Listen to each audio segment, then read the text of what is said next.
Hey friends, it's Mark here. I want to thank you as always for checking out the message. Hope you're doing all right. Have you ever felt thankful that one of your friends gave you a heads up about something? Maybe if it might have been a little bit awkward for them as well. Maybe something like, hey Mark, you got some food in your teeth. That's never happened. Your fly's down? You have ketchup on your forehead and I don't know how it got there, but I'm just looking out for you? Yeah, probably. The person you're talking about is right behind you. Right behind you. Nah, I never did that. Now, it might have been uncomfortable at the time, but you know they said it because they were looking out for you. We've all had those moments, right? But no one likes hearing that they have a stain on their shirt or toilet paper on their foot. But when someone cares enough about you to say something to keep you from being embarrassed, well, we're definitely grateful. Now, think about it from the other side for a second. You ever felt like you should really say something to someone, but you really weren't sure how to say it? I mean, telling your friend they have food on their face is one thing, but if it's something bigger, for example, talking to a friend about a relationship that you don't think is good for them, confronting someone about decisions they're making lately that aren't really a good idea, speaking up about something that you know is going to get them in trouble. That's different, right? Speaking up in situations like that isn't easy. Like if your brother or sister started hanging out with some people who convinced them to do things that aren't right. What are you supposed to say? If your best friend is making decisions that their parents wouldn't be okay with, is it really your place to say something about it? So we usually just avoid the conversations altogether, don't we? But why? Maybe we don't want to ruin a friendship or make someone mad. Maybe we're doing or have done the same things in the past, so we don't feel like we have the right to say anything about it. Maybe we don't think the other person will listen. Or maybe we just don't know what to say or how to say it. Now, for some of you, the situation is opposite. You have no problem telling people exactly how you see it. You're not shy about speaking up at all. Anybody out there like that? Problem with that, though, is that you may not always be speaking in a way that causes people to want to listen. If you ever wrestled with any of this stuff, the good news is you're not alone. We've all been there. We all know what it feels like to know that we need to say something, yet we find ourselves unsure of what to say or how to say it. But what if there was a way to be helpful and kind when we choose to speak up? What if there's a way to have difficult conversations that end up bringing about something good? Can it be done without your seeming like you're better than everybody else? I think it can. So when it comes to being a friend who looks out for others, how do we make sure we handle it in the right way? Now, we've talked about before the importance of having God's love determine how we treat people. And who wouldn't want to have a reputation for loving others? I think that's a reasonable thing. Again, no matter how tough we want to appear or how others act towards us, as believers, we know it's better to be known for loving people. But if love is the goal, then how are we supposed to handle it when somebody is literally doing something bad or dangerous or just plain dumb? Maybe we should just avoid them? This seems to be the way we're supposed to behave, right? We're all supposed to just be okay with everyone else's choices because it's their life and who are we to judge? I think, though, deep down, we all know that it isn't about judging, especially when it comes to people closest to us. It's about caring. It's really about love. Paul actually talked about this very thing in a letter to the church in a region called Galatia, where modern-day Turkey is now. And Paul says this, "Dear brothers and sisters, if another believer is overcome by some sin, you who are godly should gently and humbly help that person back onto the right path. And be careful not to fall into the same temptation yourself." That's Galatians 6:1. Now, Paul is saying that if the Galatians have any fellow believers who slip up and do something that is harmful, their responsibility was to help them get back on the right track. In other words, he's saying you and I should actually go further than just saying something in a conversation. We should help someone get back to the best place they can be, on track with what God says is best. Now, there's a lot Paul isn't saying, too. He isn't saying that you are personally responsible for making sure everybody makes wise choices.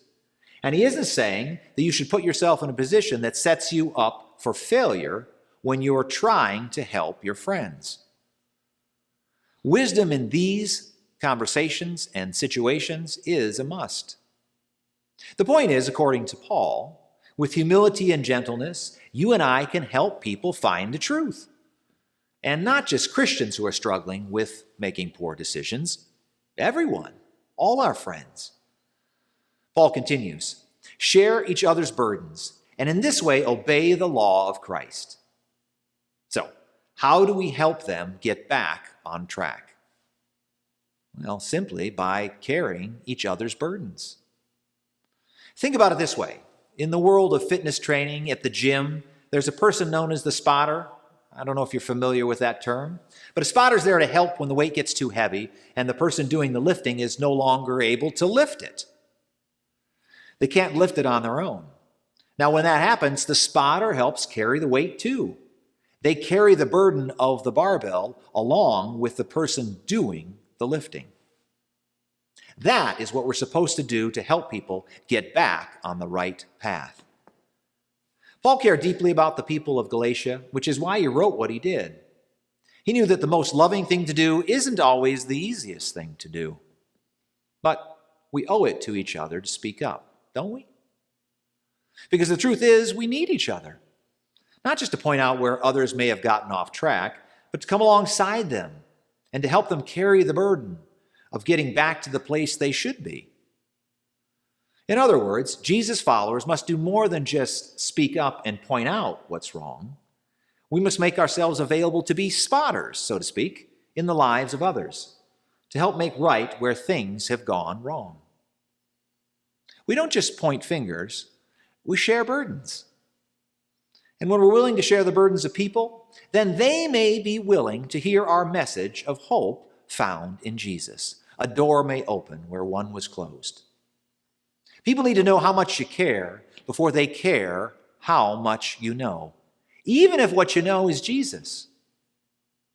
Paul also said we should be gentle and humble, meaning how we say things allows someone to hear what we actually say. The loving act is to not sound judgmental, arrogant, or self-righteous. Being kind and helpful and encouraging shows people that we want to help them out of a spirit of love. Now, avoiding a hard conversation isn't loving, even if having the hard conversation isn't easy to begin with. We need to remember that the conversation, though, really isn't the point. The point is learning to ask this question: am I showing love in how I am treating this person? You see, love pushes us to talk about difficult things. Love pushes us to talk about difficult things in a kind and compassionate way, because that's what love does.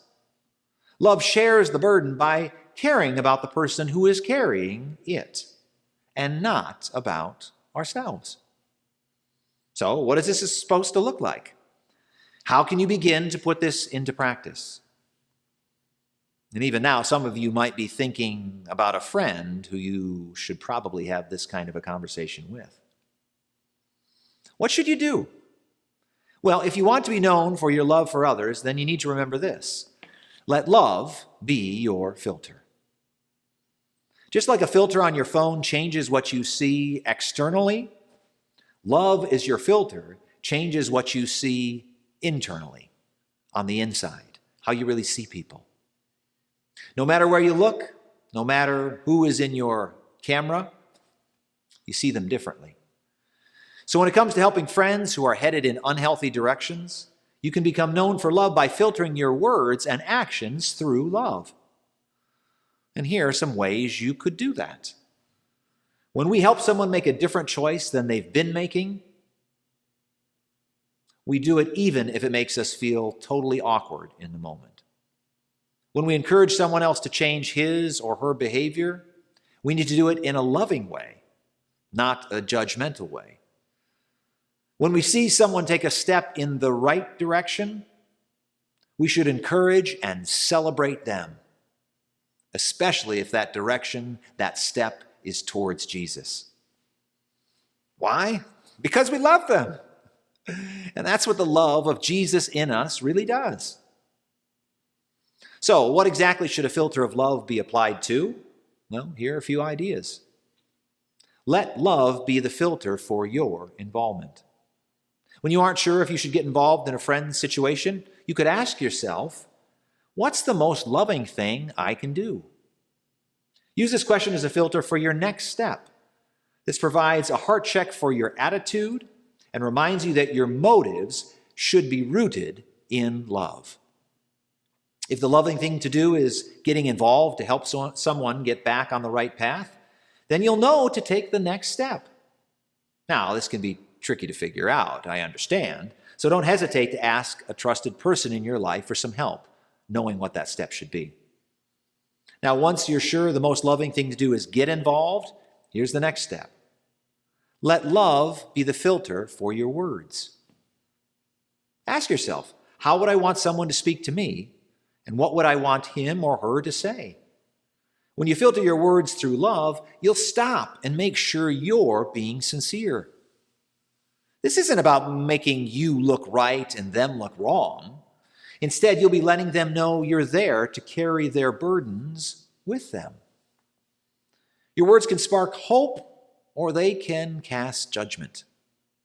If you filter them through love, they'll be words that can help get someone else's life back on track. Don't you want to be part of that process?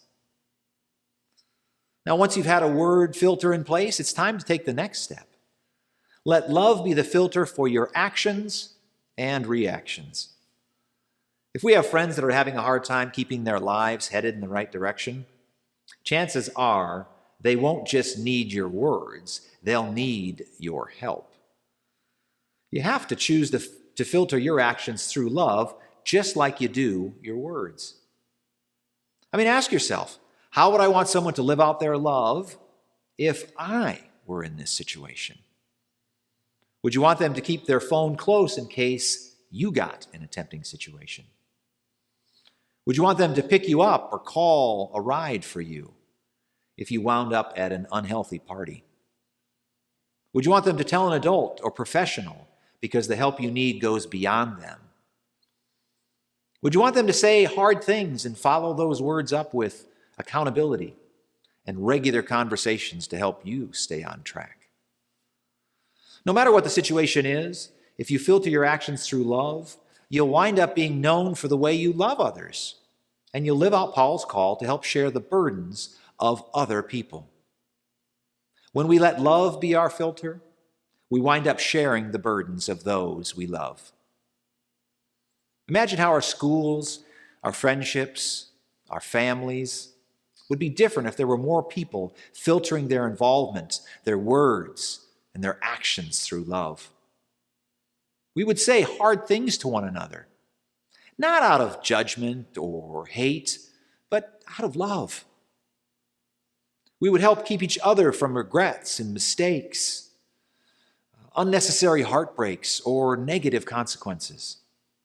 Who knows? Filter of God's love might just change the direction of someone else's life for the better forever. So, let's be people who let love be our filter. Let's be people whose lives point those we love in the direction of Jesus. God bless, and thanks for watching.